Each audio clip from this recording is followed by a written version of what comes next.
Il y a plusieurs raisons pour lesquelles Donald Trump a finalement choisi J.D. Vance comme colistier. J.D. Vance a un parcours politique très atypique.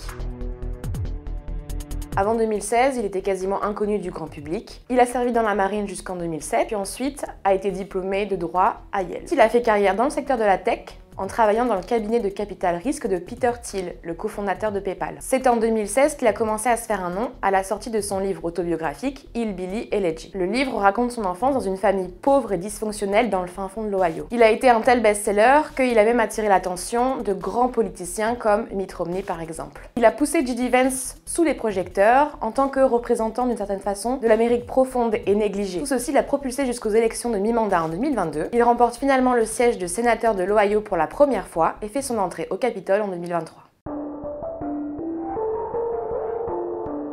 Il y a plusieurs raisons pour lesquelles Donald Trump a finalement choisi J.D. Vance comme colistier. D'abord parce que J.D. Vance gravite dans un cercle proche du milliardaire. Il est très ami avec son fils Don Jr. et il connaît aussi beaucoup de personnes dans la tech, de grands milliardaires notamment comme Peter Thiel par exemple, mais également d'autres. Donald Trump convoite justement ce réseau parce qu'il espère avoir un avantage financier sur Joe Biden en novembre. Or, depuis 2023, J.D. Vance a commencé à organiser des grandes collectes de fonds pour Donald Trump, justement avec ces milliardaires. Mais J.D. Vance, au-delà de l'aspect financier, est également un choix stratégique pour cibler les électeurs des milieux ouvriers de grands États, notamment pivots comme la Pennsylvanie, le Wisconsin ou encore le Michigan. Donald Trump, depuis 2023, fait beaucoup d'efforts justement pour obtenir le soutien des syndicats de la Rust Belt, c'est-à-dire plutôt le secteur automobile. Et J.D. Vance est vu par Donald Trump comme une personne légitime pour parler à ces syndicats et à ces Américains de l'Amérique profonde. Surtout que J.D. Vance, lui, est particulièrement pro-syndicat. Il a même parfois voté comme les démocrates sur certains textes de loi. Et puis enfin, il y a une question d'héritage.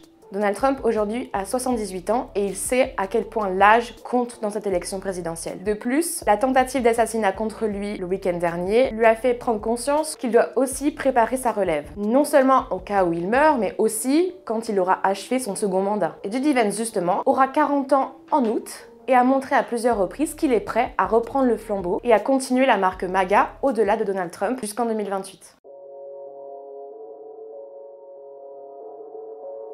Avec J.D. Vance, on comprend que Donald Trump ne veut pas reproduire ses erreurs de 2020, lorsqu'il a choisi de garder avec lui Mike Pence. Pendant leur mandat ensemble, Mike Pence s'est montré comme un vice-président loyal, effacé, conservateur, mais pas très flamboyant ni polémique. Tout a basculé en 2020 lorsque Mike Pence a refusé de contester l'élection présidentielle, qui donnait Trump perdant contre Joe Biden. Donald Trump ne l'a jamais pardonné. Et le 6 janvier 2021, les soutiens de Trump qui sont rentrés dans le Capitole ont même appelé à pendre Mike Pence en raison de son refus de reconnaître l'élection volée. Donc pour 2025, on comprend que Donald Trump ne veut pas d'un vice-président qui, à n'importe quel moment, pourrait lui dire non. Il veut quelqu'un de fidèle et aussi de pleinement aligné sur ses propres idées. Jusqu'ici, J.D. Vance coche toutes les cases. Il a dit que s'il avait été vice-président en 2020, il n'aurait pas certifié les résultats de l'élection. Il soutient pleinement l'agenda 47 de Donald Trump et il apprécie aussi certaines mesures du projet 2025 du Heritage Foundation.